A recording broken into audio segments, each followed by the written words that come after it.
Good evening, everyone. Thank you for joining us. My name is Jen Penarski, and I'm a Communications Officer here at the City of Kingston. You have joined us for our information online open house about flood protection measures at Abbey Dawn Road, St. Lawrence Avenue, and Treasure Island. We have 42 people who are registered to take part with us on Zoom tonight.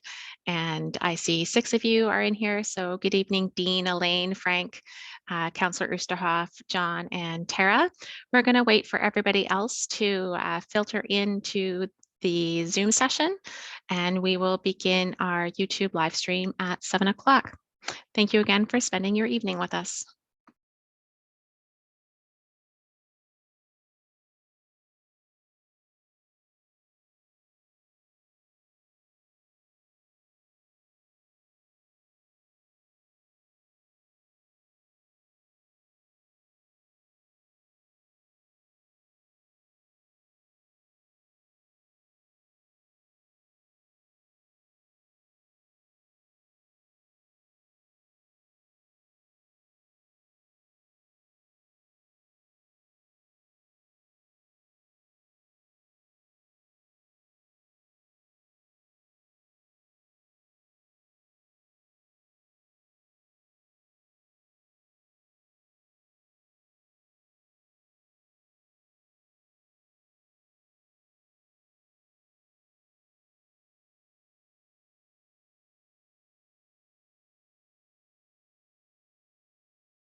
Hello, everyone. Again, it's Jen Penarski, and I am a Communications Officer here at the City of Kingston. And you have joined us for our public engagement session this evening. We have 42 people who are registered to take part in the public open house, and we've only got 13 who have filtered into the session so far.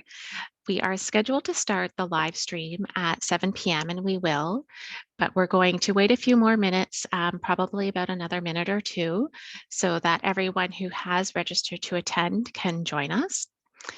So thank you again for spending your evening with us, and I'll talk to you at 7:01 p.m. Thank you.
Good evening, everyone.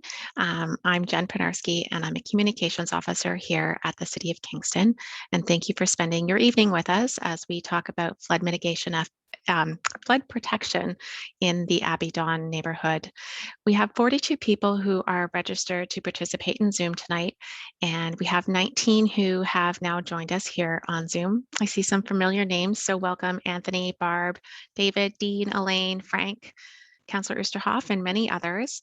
I'm going to start the presentation now. We are live stream, and hopefully everyone else who filters in later on, they will be able to see the bulk of the presentation from the project team.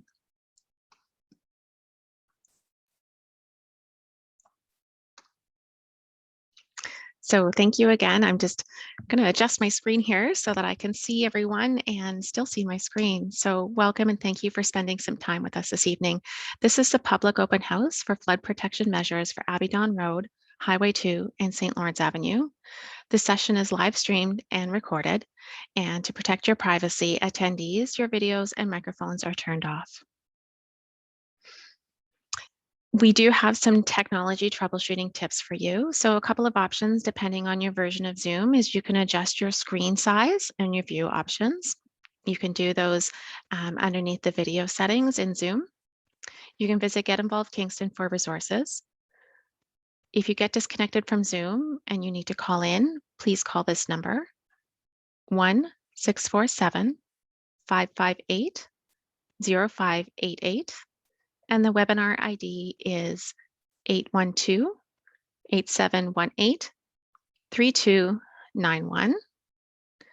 And you can also follow along on YouTube where the session is closed captioned and live streamed. It'll also be recorded and available immediately following this public open house. There will be a formal Q&A session for this public open house, and here's how to ask questions. And we'll also repeat this at the end of the presentation and have the slide up so that you don't have to worry about remembering it now. You can ask a question in writing by typing in the Q&A area. So that's down at the bottom of your screen, and it looks like a little question bubble. And your name and your question will be read out to all participants, and just your first name, not your last name. You can ask a question verbally during the Q&A period, and your microphone will be enabled. And to ask a question verbally, you will use the raise hand function in Zoom.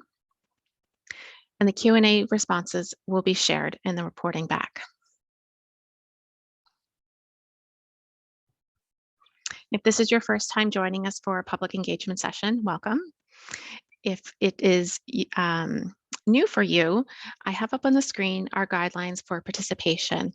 And the guidelines for participation were developed as part of the city's public engagement framework.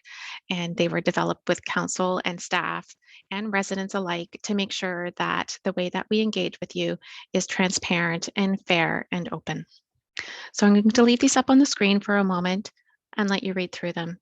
If you have any concerns about the guidelines for participation, I'll ask you to use the raise hand function and we'll address any concerns, or you can put them into the chat.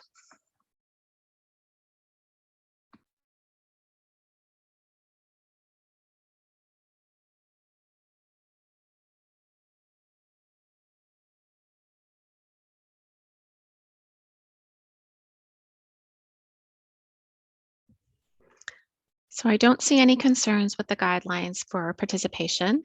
I will acknowledge that, like I said, there were 42 people who were registered to participate in this evening's session, and we have 22 people who have joined us here on Zoom. So just as a reminder, if you are late joining us or not able to join us this evening, this session is recorded to YouTube and will be available for viewing after the session ends. And from here, I'm going to turn it over to the project team. So Steve and Ratha, welcome, and I'll let you take it from here. Good evening, everyone, and welcome to the public open house for the enhanced flood protection of Abbey Dawn Road, Highway 2, and St. Lawrence Avenue. Next slide, please. So just to start us off, I'm going to go through the agenda. We're going to do the introductions for those speaking today on the project team. We're going to review the existing conditions of the project site, review the problems and opportunities, and our alternative solutions and design concepts being considered. and then review the next steps for the project. Next slide, please. So some of you may have interacted with me before. My name is Radha Malhotra, and I work for the City of Kingston as a project engineer stormwater, and I'm the project manager for this project. Joining us today will be Steve Taylor from BT Engineering Inc., and he's the project manager on the consultant side. Just to do a quick introduction for BTE, they are a specialist transportation engineering firm which have completed numerous road projects through sensitive environmental areas across southern Ontario over the past 25 years. So this is very beneficial for our project. Next slide, please.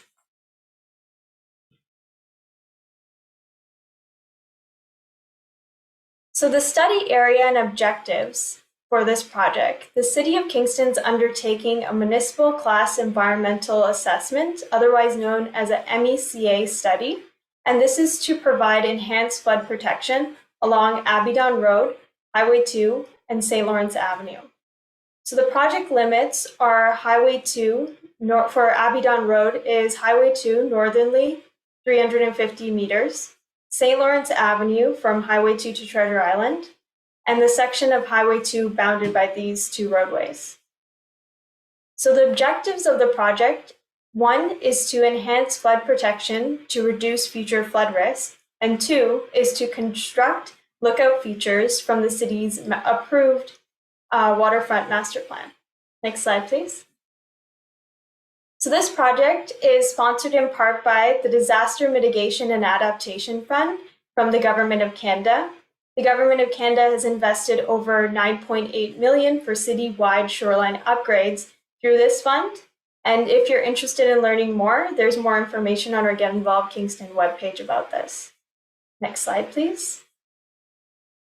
So the purpose of us gathering here today for this public open house is to inform you, the public, of the planned enhanced flood protection to reduce future flood risk, receive your feedback on the preliminary design concepts, including the proposed lookout features in the Waterfront Master Plan, and provide an update on the current project schedule. So with that being said, I'll turn it over to Steve. Thank you.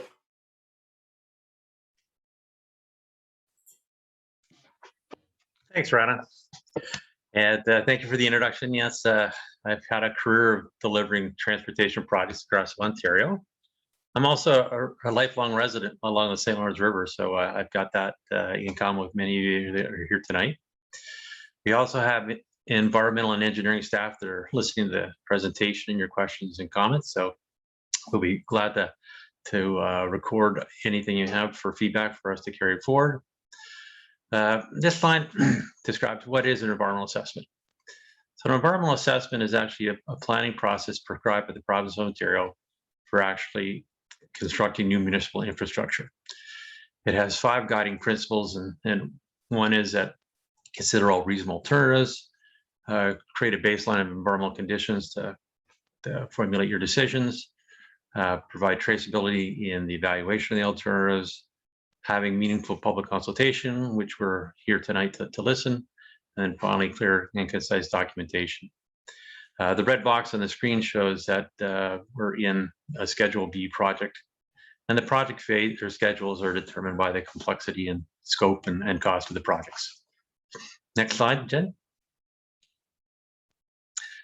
As part of the planning for this project, we've relied on several background documents, so the city's official plan and the Waterfront Master Plan.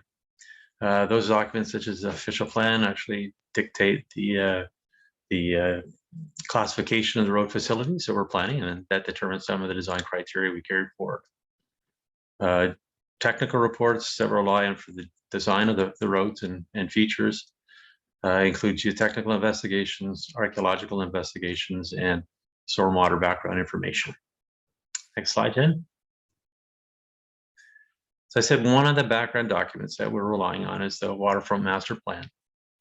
So that the master planning process is recognized in the Environmental Assessment Act, so it completes the first phase of this element of the project, and the project has 2 aspects: the road improvements and the master plan features.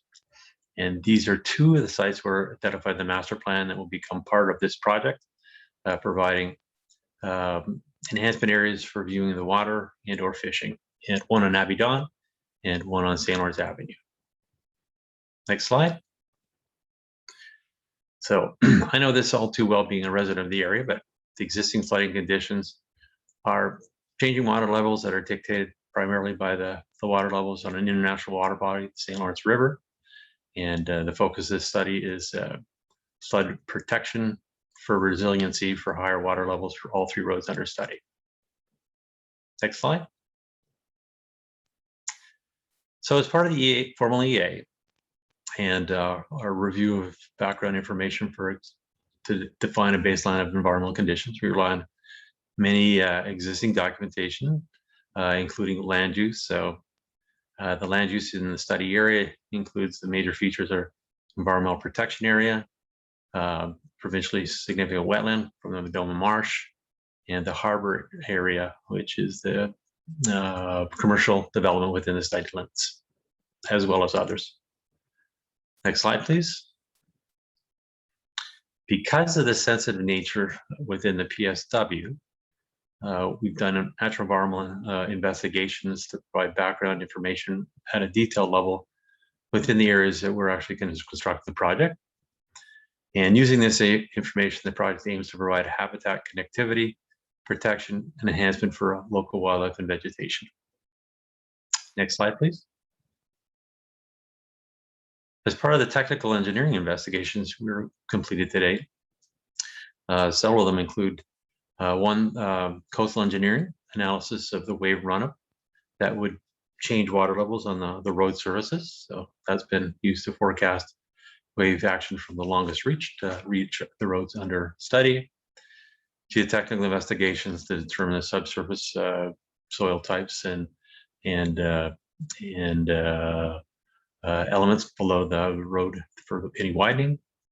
As I said, the natural environmental investigations that will define any effects and mitigation measures that will be included as part of the project, and archaeological investigations and screening with respect to concerns of the province and our First Nation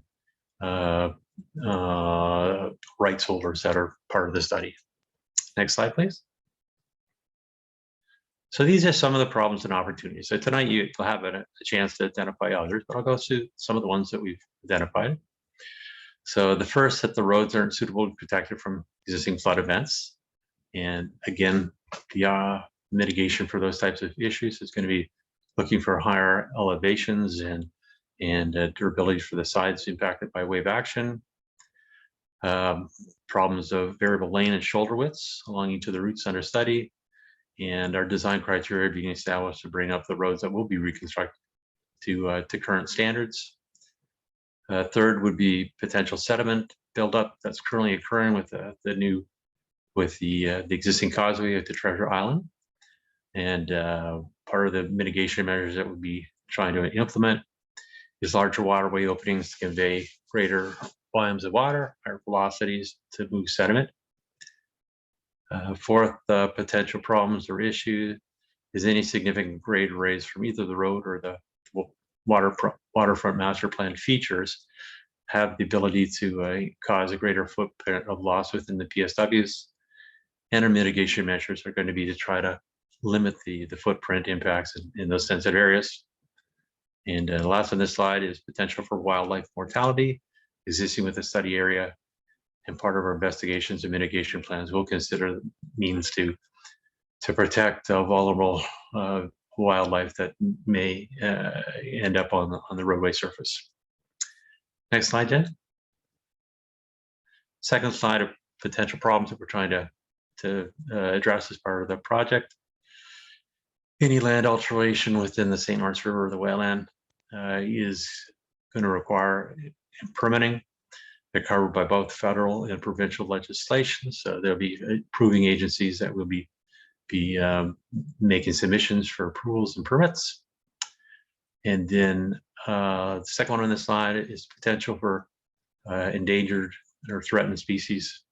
And again, mitigation for these will be to identify where they currently locate, and again, trying to minimize the footprint of the project in areas that they occur. Next slide, Jen. So as part of NEA, the decision-making process I was describing. One of the mandated requirements is to consider alternatives. And for this project, we've considered 4 different strategies for the project. The do nothing is a mandated one for documentation on the Class EA, so that would be the no project alternative. And the other 3 I'll just describe as to 1, provide minimum design standards for the project. The second would be to provide desirable or higher than minimum standards for the project. And the third would be try to provide, alternatives or designs that exceed design standards.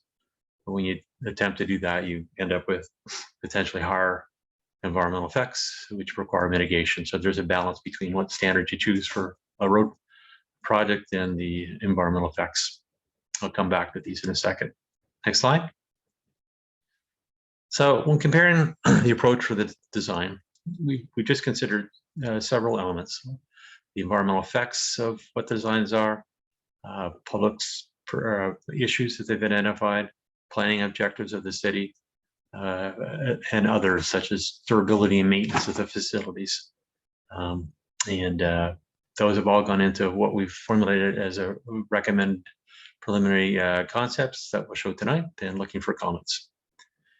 Next slide, Jen. So of those 4 approaches for the projects, we've landed on the one that I described as meeting desirable design standards.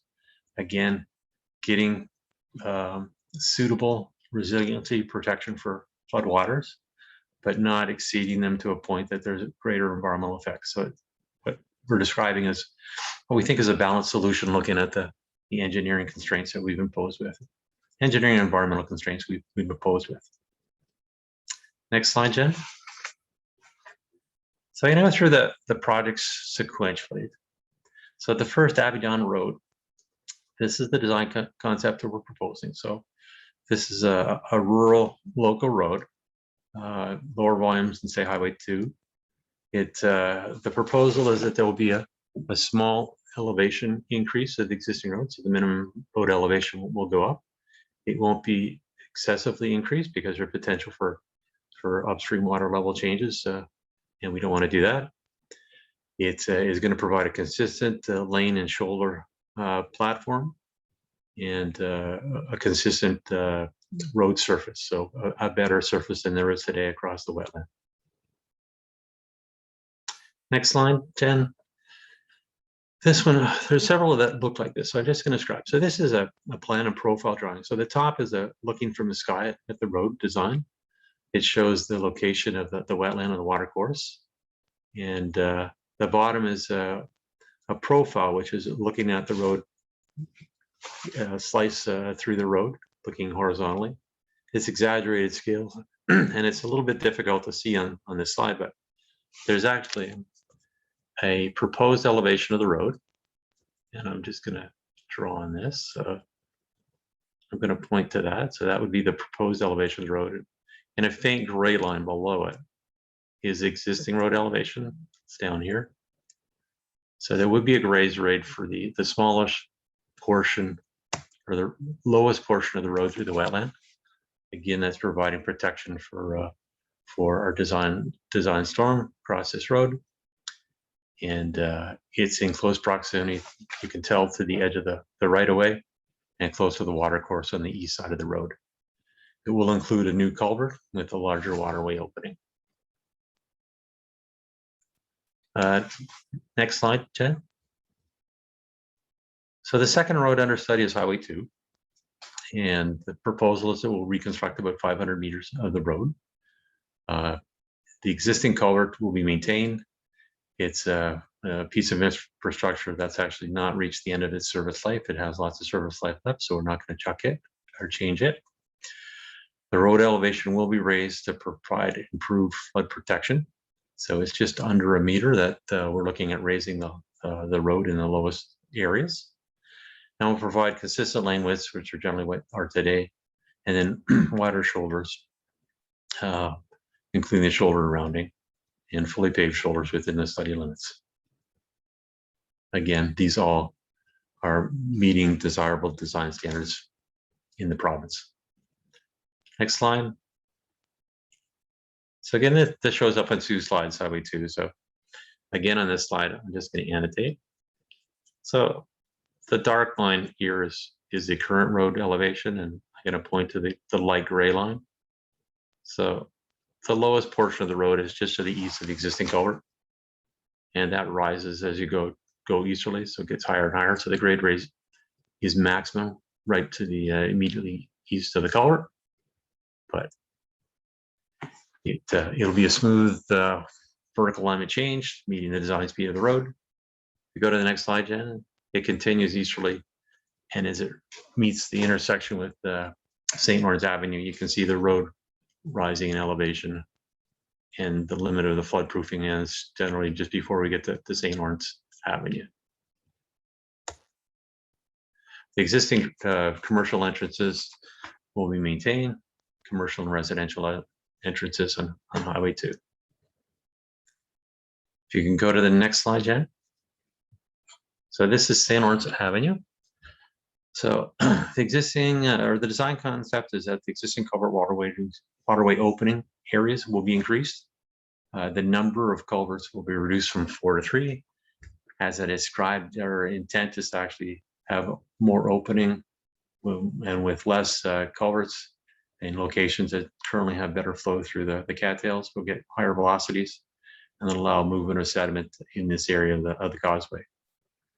There'll be a minor road elevation from what exists today, which is building upon the elevation that was put in from the emergency measures from the recent flooding.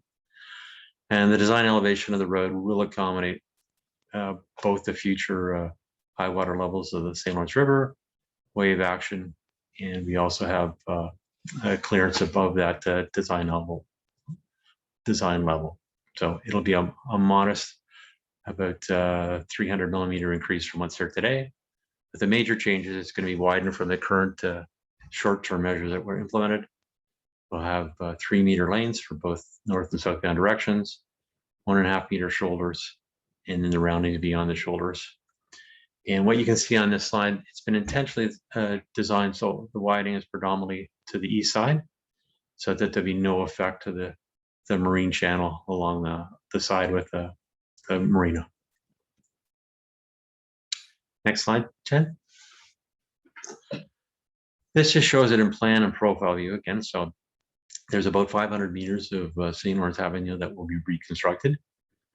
Again, ties in a higher elevation of Highway 2. And then across the wetland, there'll be about a 300 millimeter grade raise from the existing increased elevation from the emergency measures. There'll be changes for the access control along St. Lawrence Avenue. So there are several existing entrances that have no status with permitting. Proposal is that we would improve the drainage by reinstating the rural ditch flow along St. Lawrence Avenue to the wetland. Next slide, Jen. So this shows the south end with the reconstruction. It's hard to tell from this plan, but there's a minor shift of the cross section to the east. In the middle of this slide, there is a location for the general. There's a location of our water feature. So it's located between 2 new culverts, and it's in generally an area with good view and a view to the east. And again, our proposal is to take the 4 existing culverts, overall increase the waterway opening, but change the number of culverts from 4 to 3. Next slide, Jen. So the second aspect of the project is the master plan features. So again, we have 2 proposed, one on Abbey Dawn Road and one on St. Lawrence Avenue. We have a landscape architect on staff who's been in charge of the design for the features. Concepts you'll show tonight are ones that have been carried forward, but they have considered existing features that are in the area and design elements of those features. Next slide, Jen. So we'll start off by just taking a look at Abbey Dawn Road. So this is located on the east side, so it's where the road is in closest proximity to the open water as it flows southerly to the river. So this design would be providing a natural armor stone blocks stepped down to the water. It provide both a viewing area and a fishing area, and it would be durable materials, natural materials that fit with the environmental setting of the wetland. So that was our option one. Next slide, Jen. This is the second version, and it was one where we were trying to utilize an elevated platform. So this would be a wooden platform. It would provide the fishing area at a higher elevation, but we've constrained ourselves to the project being within the existing right-of-way. So you can see at the top of this slide, there is a property line shown. I'll just circle it. So that's the existing property line. You can see by the time we do our road reconstruction that the wooden platform is very small. I think it's in and around 1.5 meters or less. And it was a concept that was developed, but the space wasn't as great as we'd want for that kind of facility. So that was option two for the lookout and fishing feature on Abbey Dawn Road. Next slide, Jen. So the feature at St. Lawrence Avenue is looking to provide a viewing area with greater space. So what we've done for it is we have shown that we would again respect the property line for the feature. It would provide a greater space. We've shown the viewing area platform kind of capping the end of the space with an armor stone. And it would have any of the fill that would go beyond the property line would be subject to MNRF's permitting process and DFO approvals. But our proposal is that we make the full use of the right-of-way up to the edge of the property line, and that would be for pedestrians. So this would be anyone in the area for walking, evening walks, walking the dog, coming out, viewing, following the new constructed road along the shoulder, coming to the viewing area. Just clear that. Next slide, Jen. Yeah. So locations. So again, the EA can determine the locations, but Abbey Dawn Road, our preliminary assessment of locations is we wanted it close to the water for fishing. So as you saw in the plan view, there was a good fit for where the water course naturally came back and meandered back along the edge of the road, on the east side of the road. So it would be along the edge of the right-of-way, good for fishing, minimize the footprints in the PSW, and would be located outside the influence of the intersection of Highway 2, and that's good for safety of pedestrians that are using the facility. Next slide, Jen. So St. Lawrence Avenue, so I showed it on the plan view, but our intent is to put it on the east side of the roadway. It provides the best view of the water. It doesn't encroach on the marine access on the west side. And the recommendation is to constrain the feature within the roadway right away. And again, to limit any disturbance to the PSW or turtle nesting that occurs in the water course. Next slide, Jen. So as part of the EA activities, we will provide documentation with comparison of the alternatives. So that'll be in our project file at the very end. I'm just giving you a small snapshot, but our preliminary preference, looking at the features at Abbey Dawn Road, is for the armor stone stepped blocks down to the water. It has a lower maintenance cost. It's got natural materials advantages. It minimizes footprint in the PSW. And when compared to the wooden platform, we were concerned about trip hazards between the two surfaces, between the armor stones and the wooden platform. And again, our recommendation is something that's respectful of the natural environment that it's contained in. Next slide, Jen.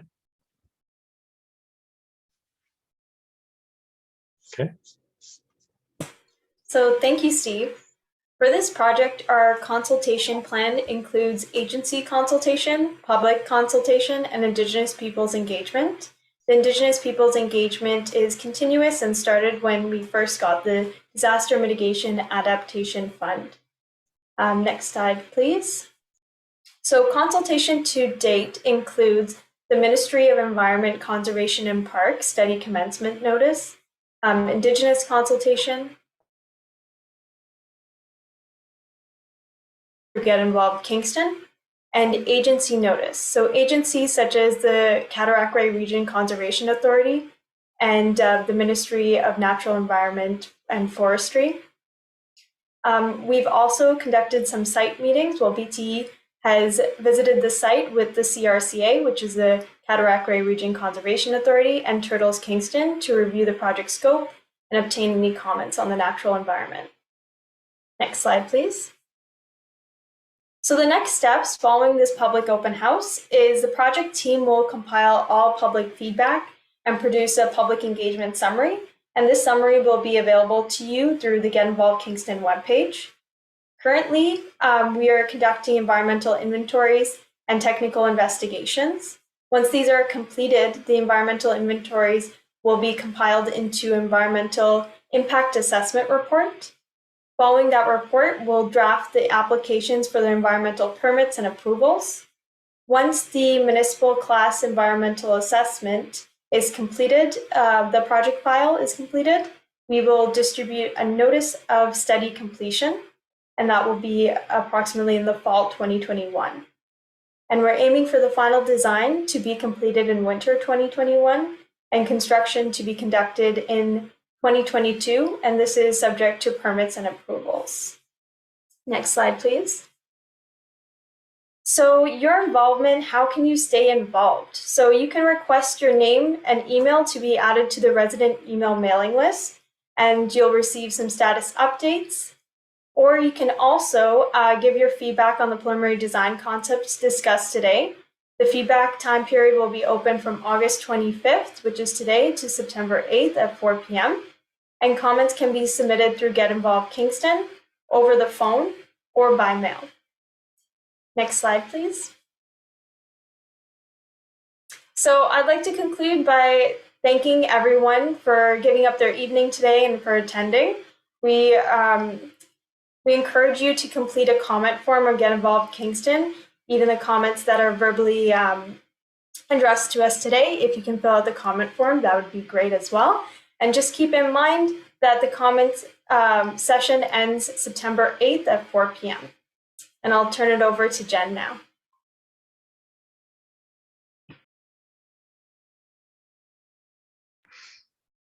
Hi, everyone. So welcome back. That concludes the formal presentation, and I'll get Radha and Steve, you can turn your cameras back on.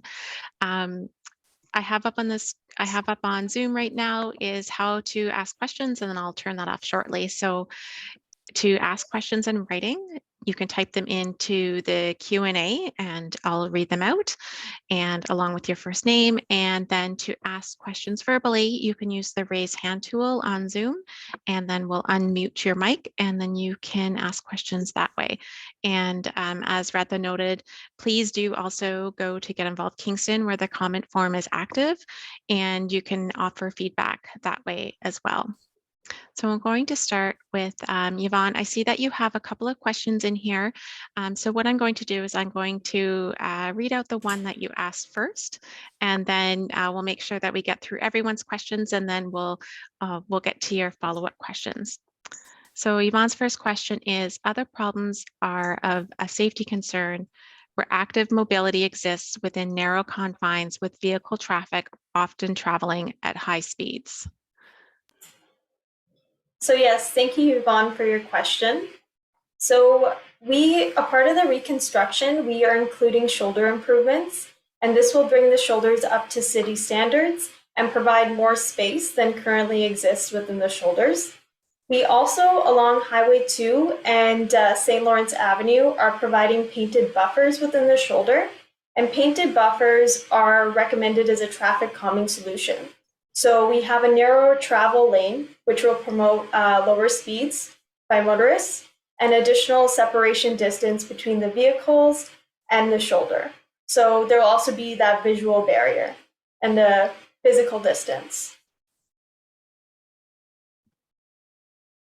The next question comes from Tara, and she asks, as an alternative, has the option of bridges been considered? This would help to increase flow instead of culverts and would allow the river and wetlands to have more freedom to be natural and alter and adjust as they would to water levels. I understand this would likely cost more money, but at the surface, I would expect it to be better for the provincially significant wetland. Thank you for your question. So that's something that we haven't considered. And this is a update reconstruction project of the road.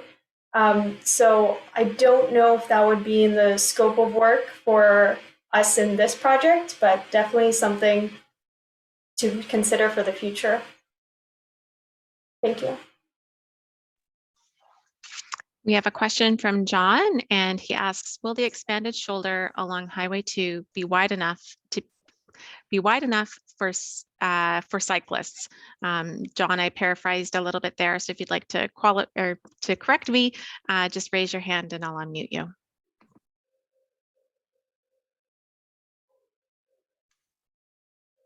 Okay, I guess that's okay with John.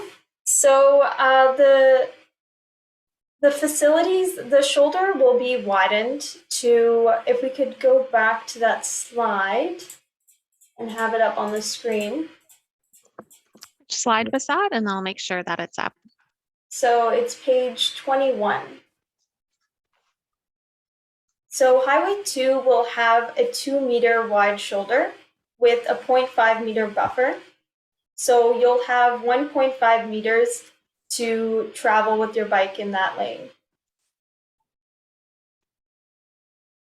So this will not be a designated active transport lane for biking, as the active transportation master plan did not highlight this area to be for active transportation facilities, but we have widened the shoulder. Radha, this is the one that you wanted to show was the Highway 2 design concept, correct? Correct. Okay. Thank you, Jen. Okay, Gunnar, I see that you have your hand up, so I am going to unmute your mic and go ahead.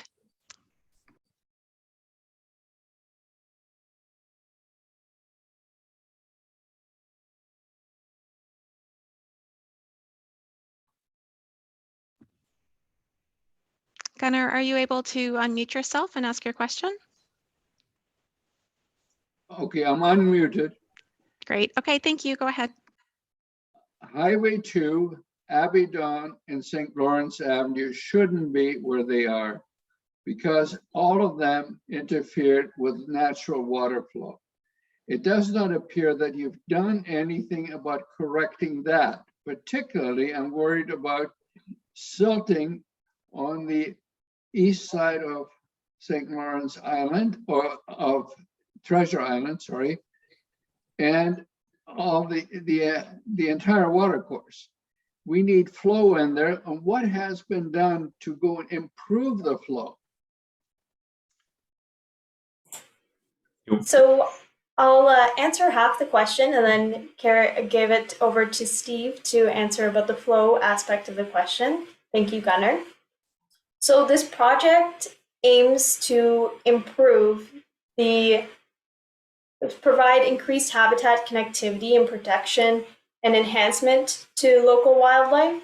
So we are going through and completing all the required environmental investigations and work with the regulatory agencies, provincial and federal regulatory agencies, to get the permissions and clearances that we need to complete this project and provide short-term construction and long-term solutions that are carried out in a environmentally responsible manner. The Waterfront Master Plan features are also given a modest footprint, and this is to keep in mind that we don't want to have a large impact on the environment. And also, all the environmental investigations will be funneled into an environmental impact assessment report And that report will go over wildlife nesting patterns, hibernation patterns, overwintering habitats. So that will detail everything, and that document will guide us on where to put the master plan features, how to reconstruct the road. So we are being responsible. We are conducting responsible construction and putting in responsible features. So Steve, go ahead. I was just going to add, great answer, but we have to recognize the provincial policy statement does allow road corridors through PSWs. So we're trying to do it in a respectful way, as Rada just described. With respect to the concern for sediment transport, which we want to occur along the river, what we've done is we've recommended to reduce the number of culverts and increase the waterway opening by 20%, and to focus the area that we've got the culverts and the larger culverts at the areas that have more defined channels. So water flow should be able to go from west to east through those culverts, moving sediment. So more water, higher velocities, moving sediment.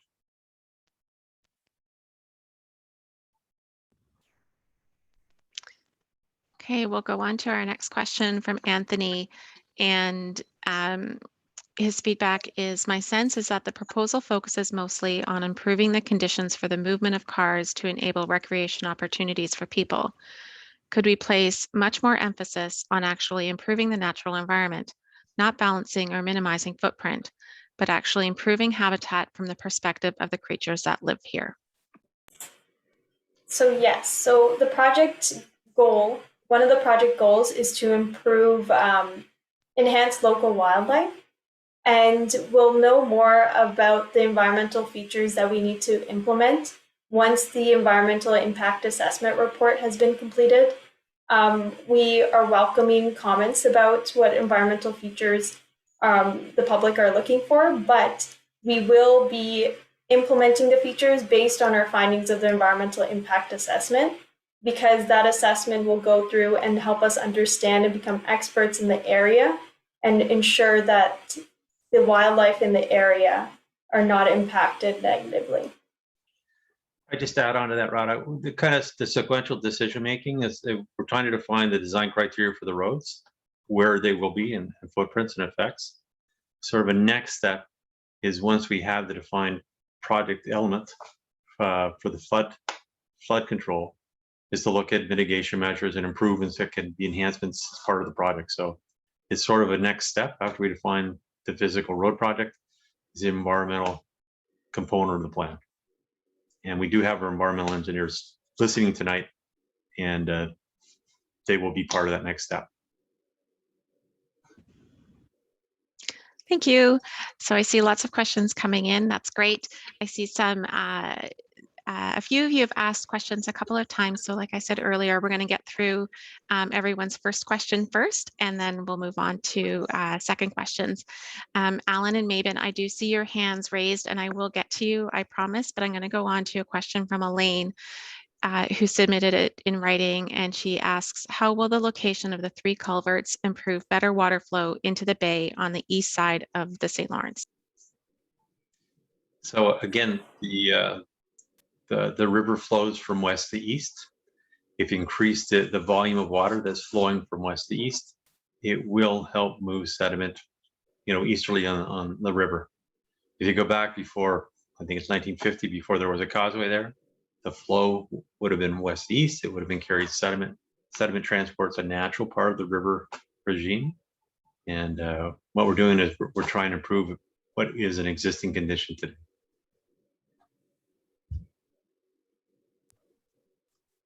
Okay, Alan, thank you for your patience. I've turned on your mic, so you're free to ask your question when you're ready. Thank you. And thank you for the presentation. It's been terrific. I guess I'm cheating a little bit here, 2 questions, but the area on the causeway for viewing, it seemed to have a bench there and things. Will that accommodate an automobile? Like if someone comes from elsewhere as opposed to walking their dog and parks their car, is that going to be in that viewing area, or is that going to be on the causeway? Or I couldn't quite figure that out from the drawings. For sure. So thank you, Alan, for your comment. So parking is being considered on Abbey Dawn Road. We're going through internally and reviewing the feasibility of having parking along Abbey Dawn Road. Likely, it will be on the same side as the lookout feature. So people aren't crossing the road just to get to the lookout feature. It will be outside of the provincially significant wetland. So we do have a lot of brainstorming to do around the parking and where to put it on Abbey Dawn Road. Contrary to the Waterfront Master Plan, currently we don't see need for parking on St. Lawrence Avenue for this feature. So just to confirm, Alan, there would be no parking. There would not be an opportunity for a car to physically park at the feature on St. Lawrence Avenue. It would be accessible by foot only. Yes. Yeah, or bike. Yeah. And I'm going to sneak in the second. The water flow, and this is when I story stuff, but 30 years ago, there was 1/3 the number of bulrushes on the east side. By enlarging the culvert, are we going to go back to that, or are we going to end up with the same level of wetland as we have now, i.e. a bunch of that is now not nearly as deep as it used to be? Is it going to go back to where it was 30 years ago, or is it going to stay as it is today? So I think it's had, I don't know, 15 plus years to reach an equilibrium. Probably 30 years ago, maybe it was still working towards an equilibrium where there was no causeway before. Not exactly sure the date of the causeway construction, but we don't expect that this change will maintain the channels for flow. It's not expected to remove any of the wetland area. So, and we don't want to remove the wetland area. We just want to open up passages for more velocity in the channels that exist through the cattail areas.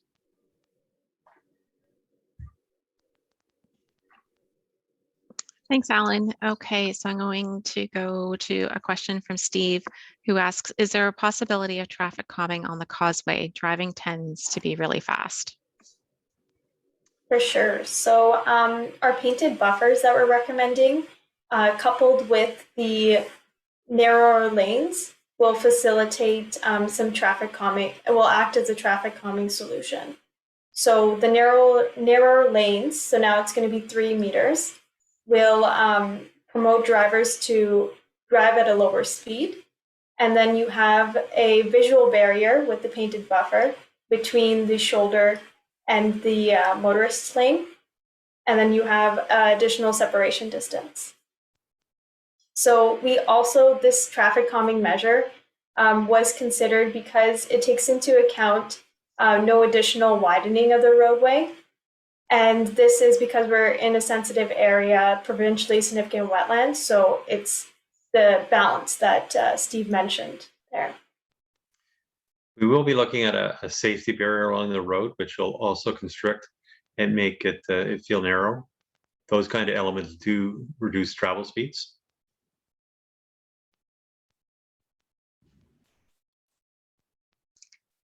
Okay, the next is a comment from William, who says, it looks like you're providing ditching along St. Lawrence Avenue. Plus, it looks like you're closing the entry of the existing 2 driveways along St. Lawrence Avenue. One goes to the garage and the other goes to the mechanical shop of Treasure Island Marina. I would suggest this closing of the driveways creates an undue hardship on both of these citizens. I recommend a culvert be put in across the driveways in order to permit the ditching flow of water and the driveways remain functional. So thank you for that comment. These current entrances, we did some background review into our city files, and these entrances are not legal. And so that's why we're the combination of that and us going in and improving the drainage of the area, the removal of the entrances will help improve the drainage of the site into the rural cross-section. And because these aren't legal, we would be removing them. And all these properties have access entrances which are legal off of Highway 2. Mabon, you've been so patient. I'm going to turn on your microphone so that you can ask your question. Thank you very much. I have more comments than question, and the questions are going to evolve from the comments that I have to make. I can express a few opinions on behalf of the thousands of hard-shelled citizens of the City of Kingston, the Turtles. But it's not just opinions, it's also observations, because I did participate in the site evaluation with the attending biologist and the CRCA. There are some major concerns. I am really glad that the EA aspect of this project is forthcoming, because there are many concerns that I would like to make the public aware of. Presence of Blanding's turtles, for example. I have a confirmed presence of a Blanding's turtle that is classified as threatened. Unfortunately, the sighting was not reported. It was reported to me personally. And because they are classified as threatened, their habitats must be protected, which would imply that mitigation measures are not a choice, but an obligation. So I have a few concerns. Of course, that would imply the installation of exclusion fencing. This is a Turtle Road mortality hotspot. We have received many calls over the past few years. We have responded to a number of them, especially from the gentleman that used to own the gardening center right at the intersection of Abbey Dawn and Route 2. Called us very emotional, very upset because of the slaughter of turtles that he witnessed there. So that alone speaks to the obligation for the implementation of mitigation measures. The eco passages are being attended to, which is great because that is part of the mitigation, except that there should be another one on Route 2 higher up than the intersection with St. Lawrence going further east. One of the major concerns are the water features. One is parking was a big issue. Of course, if you are going to endorse parking on Abbey Dawn, then you're going to have to install mitigation measures, because you certainly cannot have people parking on the side of a road that is an acknowledged nesting site for turtles. It's a contradiction.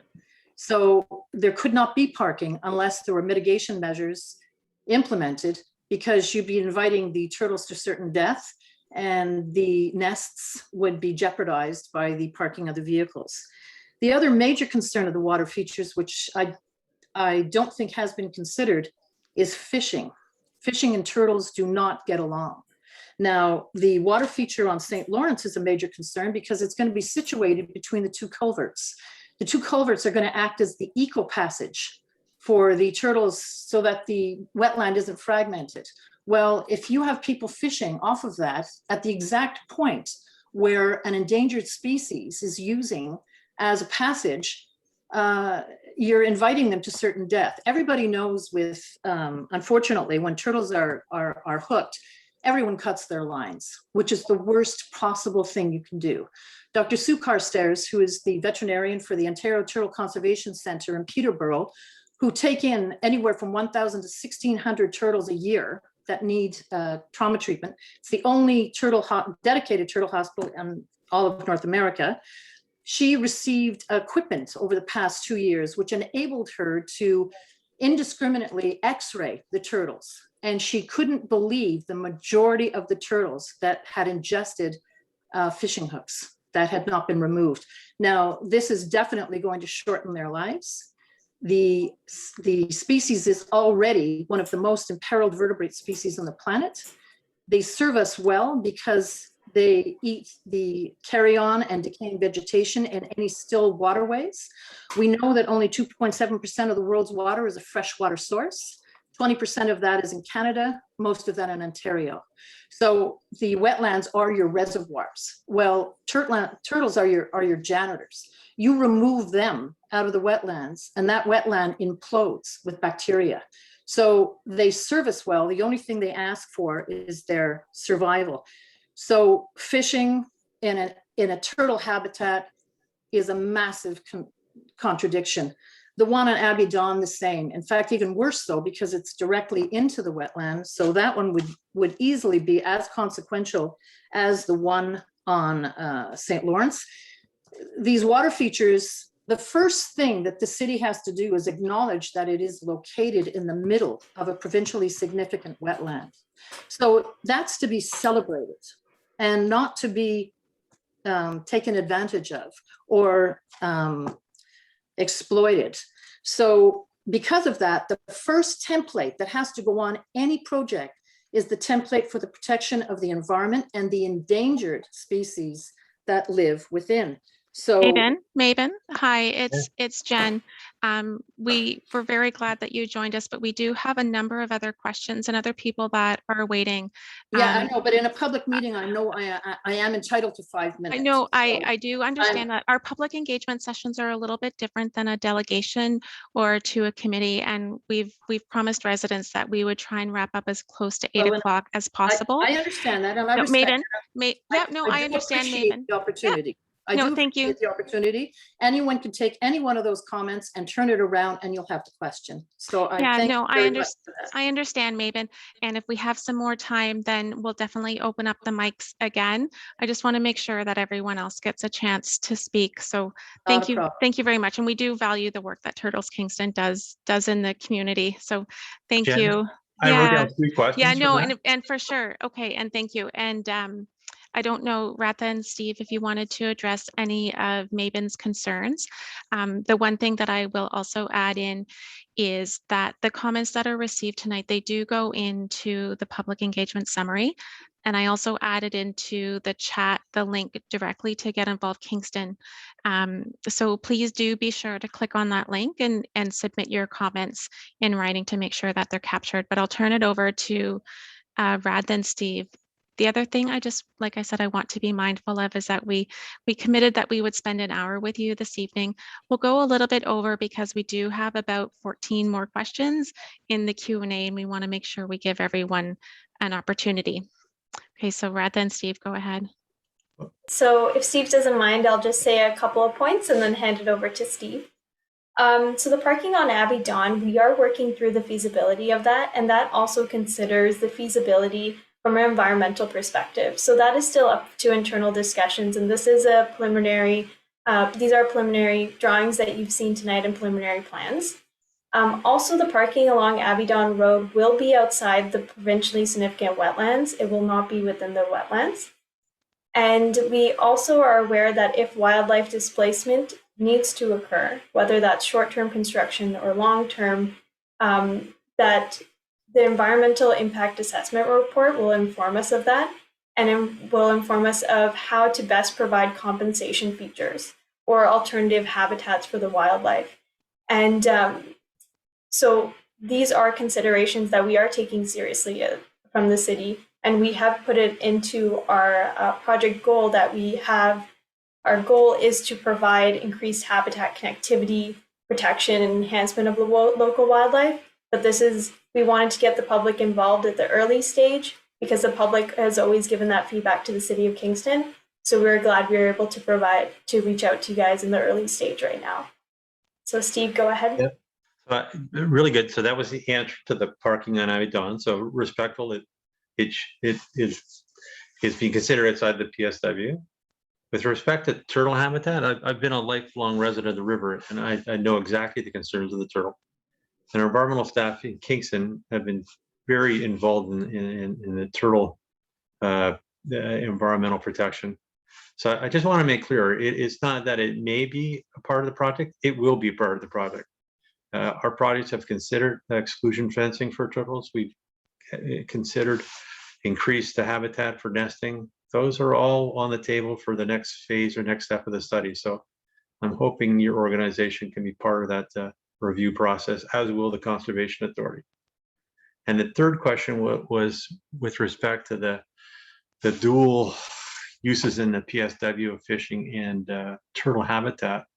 I want to be clear that at least the one feature on St. Lawrence Avenue is not intended for fishing at all. There is no clear path to the water. It's going to be in the cattail area with an elevated platform for viewing. It won't have contact with the water. It's that's the intent of that location. With that, I think we covered off the 3 questions I had written down, Evelyn. But as Jen described, if there are other questions, send them or record it in the PIC report. And if there's questions that need responses, we'll send back further responses.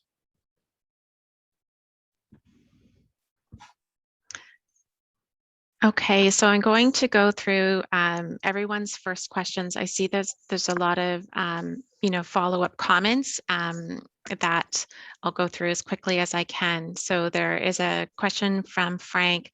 When you mention culverts and assessment of such, are you including the culvert bridge crossing Highway 2 to Abbey Dawn? This culvert seems to have what looks like structural damage. So we've taken a look at the culvert. It's a rigid frame type of structure that it hasn't reached the end of its service life. There may be repairs to it, but the intent of the project is not to replace that culvert. It's not cost effective. It's not its time. It would be another project at a different date.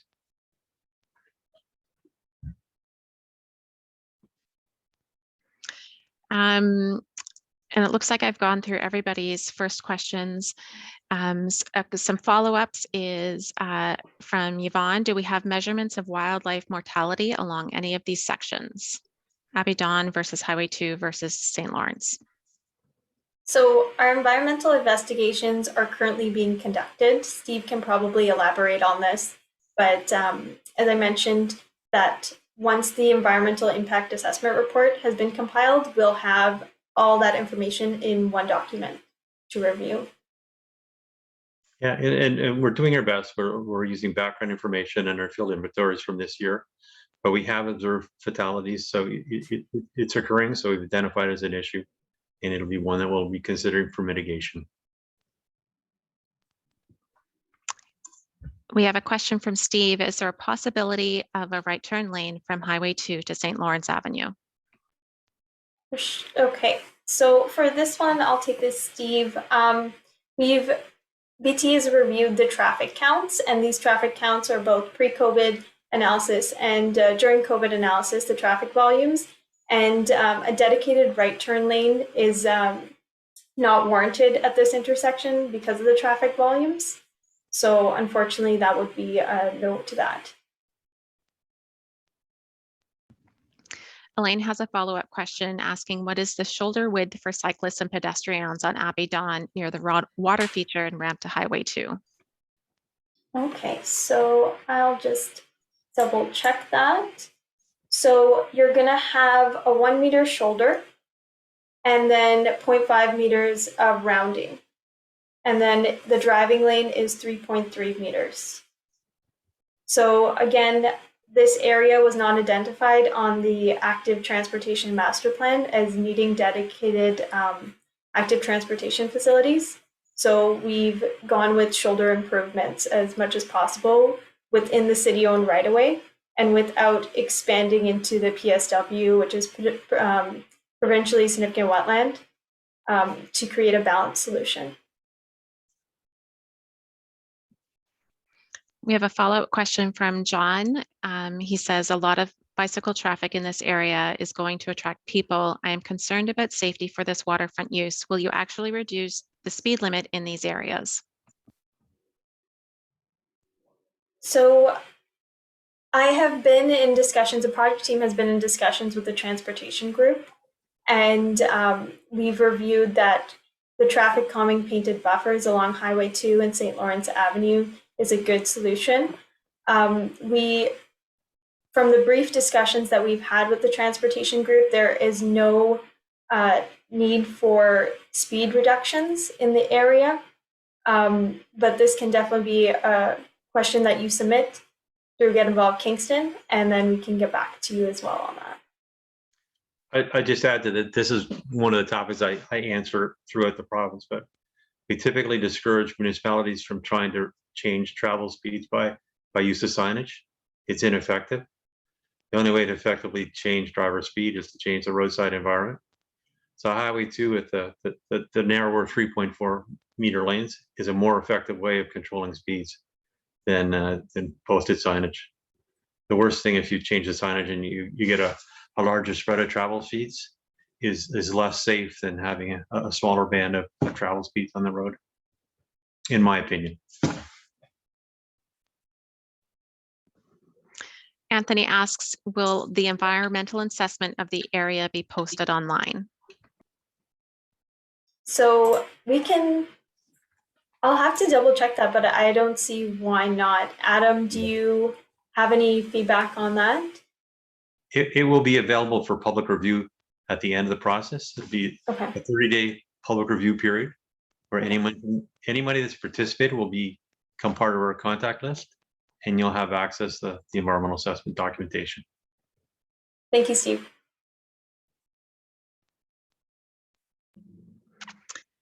There is a comment from William who notes that I would suggest you are entering into a legal battle on these driveways, which you propose to remove and deny access to the individual's buildings. This will stall our important project. I would propose a compromise and not such a heavy-handed approach. I highly recommend you revisit this. So thank you for your comment. Currently, the city does not have any record of these being legal entrances. However, we will have these preliminary design drawings posted, and we will be discussing the solution with the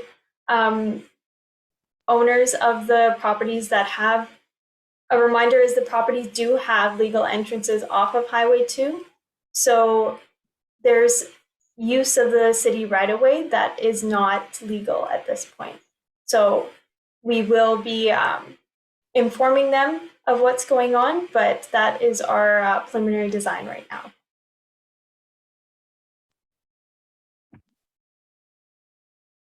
Okay, I have a comment from David, and he says, we agree that there's no need to encourage fishing. There's lots of fishing spots and no need to endanger the turtles. That's great feedback. Thank you. And we have another question from Wei, and forgive me if I've pronounced your name wrong. You can correct me by raising your hand and letting me know. For the ecosystem assessment, could I ask what's being considered? Bacteria, algae, micro and microphytes, invertebrates, and vertebrates, animals related to the watershed. So I'll take a shot at this, but this isn't my area of expertise. So I can say that the flora and fauna are being covered off by the environmental review and any background information. So if you think there's a specific area that should be considered that is exceptionally important, you get identified in your comment sheet. So we'll pass it on to the environmental staff. So we have about 5 questions, comments left in the Q&A. I just wanted to get consensus from the project team and to everyone attending if we'd like to address these before we close for the evening.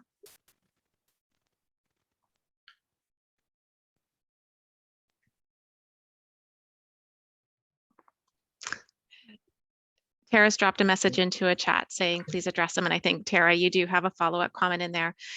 What I am going to note is that I do see your question in here, Rick. They're all kind of popping up. Is we go through and we do, note the comments and questions. I did put a link into the chat up there. And I also just want to reassure everyone that all the questions and comments that are received through the Q&A, we do capture all of those, and those are included in the reporting back. And if you have specific questions, then the project team will follow up with you. So I'm just going to start up at the top again. Yvonne asks, how was it determined that fishing would be allowed? So part of the Waterfront Master Plan feature, the City of Kingston Waterfront Master Plan, this area was designated as a water's edge lookout feature potentially, or a potential fishing feature. So the combination of both actually was identified. So if we are in the preliminary stages. We definitely would like to consider what the public want. We won't be putting in something that the public doesn't want necessarily, but it is a part of the Waterfront Master Plan features, so submitting your comments on Get Involved Kingston will be great. I was just going to make the comment. I've listened kind of the discussion about turtles versus fishing. If what I'm hearing it would be supportive of the turtles is not to provide parking for that feature, is if that was the position of some of the people on the call, which they may well be, if you could put it on your comment sheet, that would be something that we could consider as a project team. Yes, exactly. I just received a note, and I'm going to ask our IT team to look into it, is that somebody has reported as city staff that the YouTube live stream has stopped. So Colin, if you can call in, who's our IT support, if you can look into that, that would be great. I also just want to reassure everyone that we are recording the meeting. So if our live stream did get cut off, then we'll make sure that we upload the entire closed caption recording. Tara, I'm going to get to your comment now. Thank you for being patient. And Tara notes, considering the health of the wetland, I'm concerned with the use of armorstone platforms to the water edge. Riparian buffers are a key part to protecting our waters from runoff and human impacts, as well as providing shelter to wildlife. These are also not adequate for turtles within the wetland. I would love to see alternative designs considered that would actually improve the wetland habitat on the road edges. So I'll let Steve go into a little bit more detail on this, but for the St. Lawrence Avenue lookout feature, the embankment is actually a naturalized embankment. So that is something to consider. And then also there are two options presented for Abbey Dawn, and one of them is a wooden platform and the other one is an armorstone platform. So those were the alternatives considered, but Steve, feel free to elaborate. Yeah, no, it's a really good comment. And one of the things that we were contemplating and using this project is one we're implementing on a different one in a PSW. It's actually where we're doing the widening, that we'd actually salvage the soil, like the actual, the dirt, the bugs, whatever's in the natural wetland area, and reusing it on the outside of the embankment. The area in Abbey Dawn Road that's closest to the water, it's an area that would be prone to scour and erosion. So it's a one spot in the design that I'd like to have a more resilient protection of the road platform. So in some areas that we would use naturalized vegetation, it's probably an area that we would like to have something that's more resilient and can fit within the constrained area of the right of way. So we may use both approaches, but we're thinking about where it would be most appropriate. Thank you. We have a question from John, and how will you keep wildlife, especially turtles, off the roads? So go ahead, Steve. No, so Yeah. I know along the river there's signage that's used. We use exclusion fencing in areas of the nesting period. I'm not the environmental specialist on the team, although I manage the group.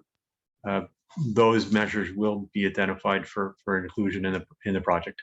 There may be others, but it is an issue that we've heard loud and clear, and we'll try to incorporate it as best we can, and as funding allows us to deliver. And as articulated through the report, we are aware of the turtle mortality rate in the area. And we have a great team with BT Engineering. They have a great biologist who is aware of the turtle issues in Kingston. And they will be writing the environmental impact assessment report. So we'll see what comes out of there for what features would best suit the needs of the turtles too for this area. The next question is from Elaine, and she has a question about the culverts located on St. Lawrence, and is this aligned with ideal wind and wave direction? So Steve and Radha, I have that slide up if it's helpful if I share my screen, and then you can annotate on it. That's good to do? Yeah, I think I just want to describe that nature has actually defined where the flow passages are from the existing culverts. Ones that weren't utilized for much flow have grown in. And we're going to try to focus putting the replacement culverts at the locations that actually have traditionally carried the most flow. So it's probably the next slide. Yeah. This one here, Steve? Yeah, you can see on this graphic that I'm going to draw on it. You're right. These are the ones that have carried the most flow, and those are the ones that we're suggesting to the focus of wider culverts to increase flow. So.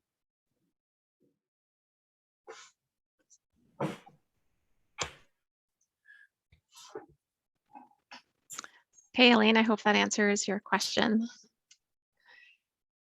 The next one is from Yvonne again, and she has a question about speed limits. Are speed limits going to be reduced on the causeway in Abbey Dawn?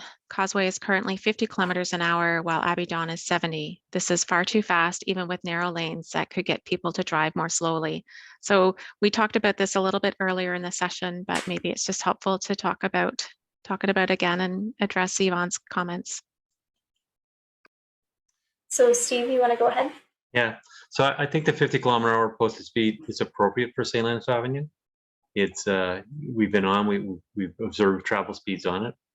People that will be walking will probably be protected by the safety barrier that will be along the edge of the travel lane, so they'll have a space.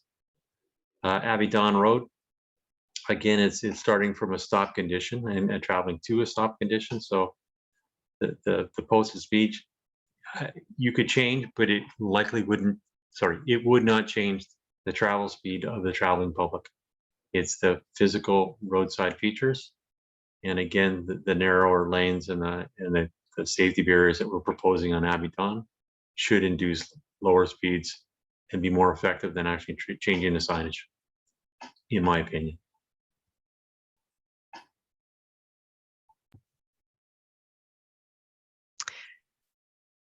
There's two questions from Rick. The first one is, there's only one public session and why just an hour? So we've been happy to extend it longer, but maybe Ratha and Steve, you can talk about why you use the approach for one public session. Well, this is part of the formal provincial process. So we're mandated that to include a public meeting. It doesn't mean that you can't provide comments throughout the study. So even after the review period's over, we're reviewing comments from agencies. Members of the public can continue to provide comments, and we'll review them as we go forward. They'll all be included on the contact list at the very end. And really the last consultation period is the review of the formal environmental assessment document with the 30-day review period. So if you see something at the very end that you think should have been improved, provide comments. The next step after the EA phase is that we finish the detailed design. So the consultation continues right to the end of that 30-day review period. And just to clarify, the environmental assessment report that Steve's talking about is for the municipal class environmental assessment. It's different from the natural environment report that we've been discussing as well. And Rick's follow-up question is similar. It's, will the measures considered by the consultant be followed by the city? So yes, so the city, on behalf of the city, I'd like to say that we will be reviewing all your comments, and we will be facilitating your comments and representing you to the consultant as well. And so we'll share all your comments with the consultant and be sure to ensure that everything that can be taken into consideration within the scope of work and the limitations we do have are considered seriously. It's also a collaborative effort. We have 3 external agencies that will be providing oversight of the project. So MNRL, DFO, and the Conservation Authority will all be giving permits and approvals and environmental oversight.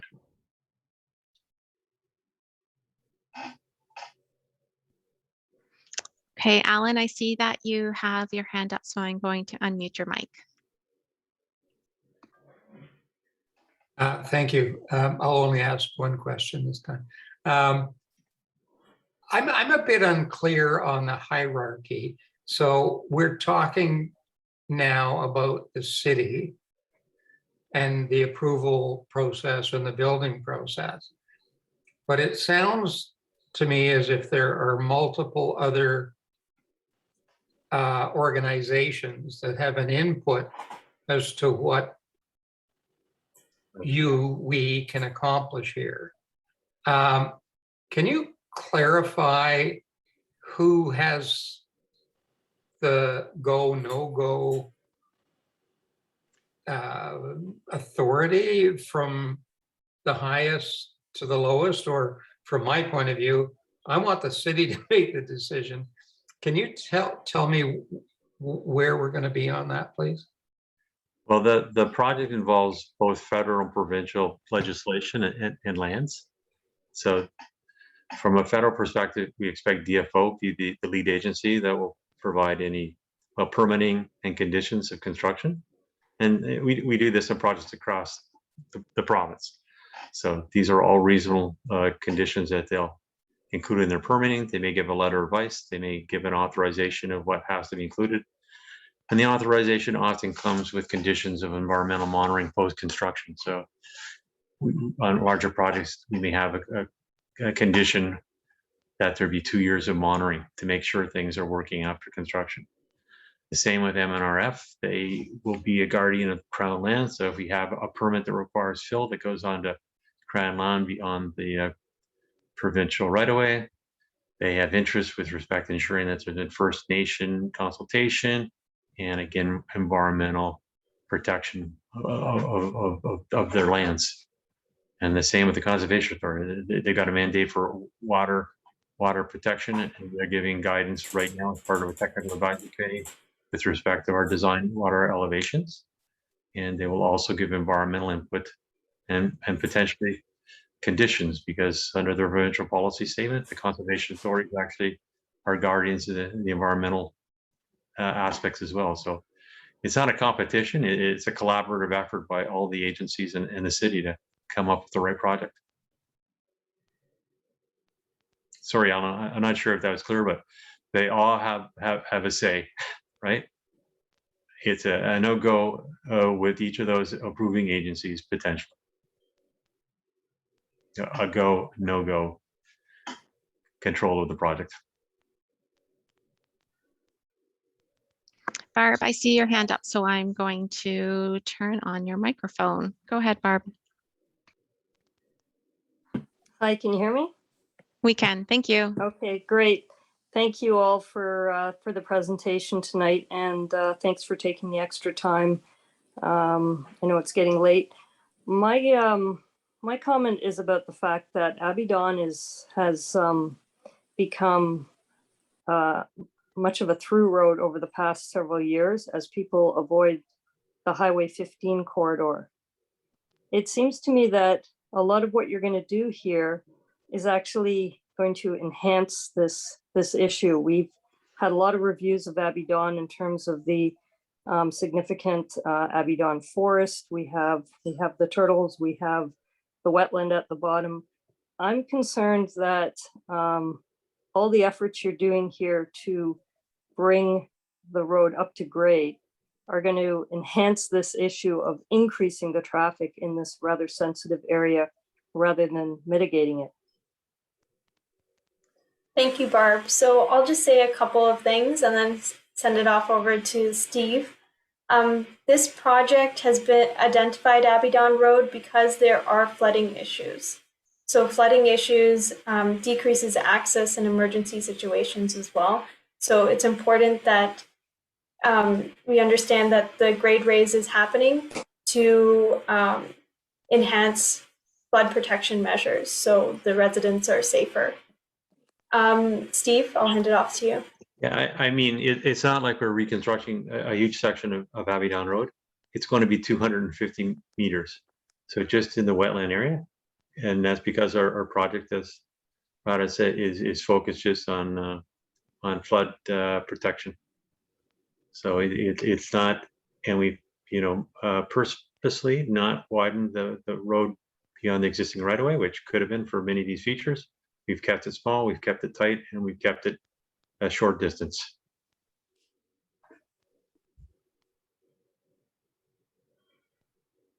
Thanks, Barb, for your question. We have no other questions that have come in. Mabon, I do see that you added in a note into the Q&A thanking the team.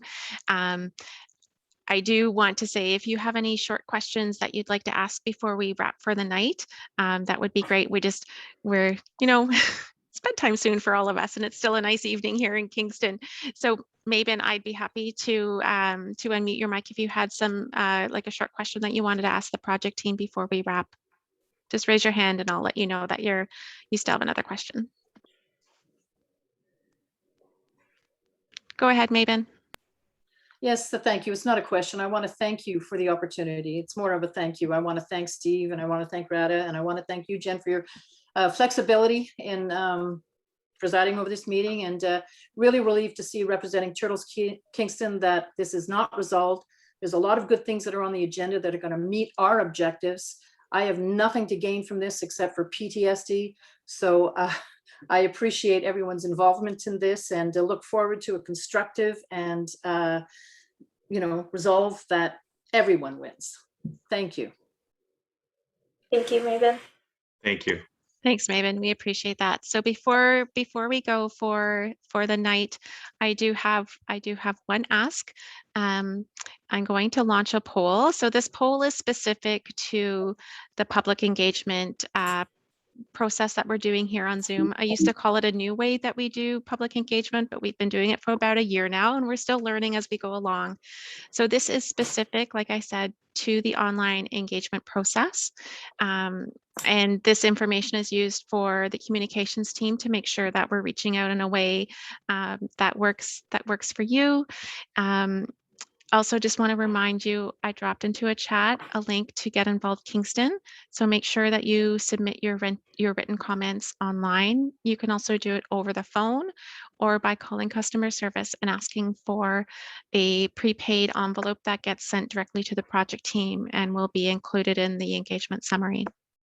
This session was recorded on YouTube, and we resumed our recording, and I'll make sure that the entirety of the presentation, including the closed captioning, is up there for you.